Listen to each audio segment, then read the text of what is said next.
Finally তোমাদের জন্য আরো একটা নতুন ভিডিও নিয়ে হাজির হয়ে গেলাম। তোমরা যারা কম বাজেটের মধ্যে একটা ভালো ফোন খুঁজছো তাহলে ইউজড ফোন হবে তোমাদের জন্য বেস্ট অপশন। 6 থেকে 8 জিবি র্যামের ফোনগুলো পেয়ে যাবে 5 থেকে 7,000 টাকার মধ্যে। জানতে হলে দেখতে হবে পুরো ভিডিওটা। তাহলে চলো দেখে নেই আজকের মার্কেটের সেরা প্রাইস। 1.5 লাখ টাকার ফোন 47,000 টাকা। আচ্ছা Xiaomi 13 Ultra 16,512 জিবি 47,000 টাকা। আচ্ছা তো Oppo Reno 5 Pro 12,256 14,500 টাকা। Curve display display fingerprint. আচ্ছা Xiaomi CB1 8GB 256 জিবি 17,000 টাকা। Curve display display fingerprint. আচ্ছা Nothing 2A Plus 8GB 256 GB 22,500 টাকা। এগুলো আমরা আচ্ছা Samsung S22 8GB 256 জিবি 23,000 টাকা। Snapdragon 8 Gen 1 প্রসেসর 6128 জি। আচ্ছা Xiaomi 11 6128 only 13,000 টাকা আছে।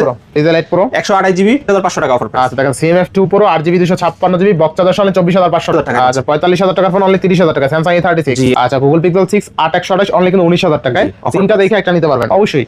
তো Pixel 6 Pro 12,256 অনলি 26,000 টাকায়। কার্ভ ডিসপ্লে আচ্ছা অনলি 19,000 টাকায়। Samsung S20 12128 8128 মাত্র 26,000 টাকা। মাত্র 26,000 টাকা। 16,000 টাকায় Samsung A53 6128 in display finger 7 plus only battery change. আচ্ছা iPhone 7 Plus অনলি 10,500 টাকা। সব অথেন্টিক আছে। আচ্ছা iPhone আমাদের কাছ থেকে ফোন নিলে কি কি সুবিধা পাচ্ছেন ও কন্ট্যাক্ট নম্বর দেওয়া থাকবে পিন কমেন্টে।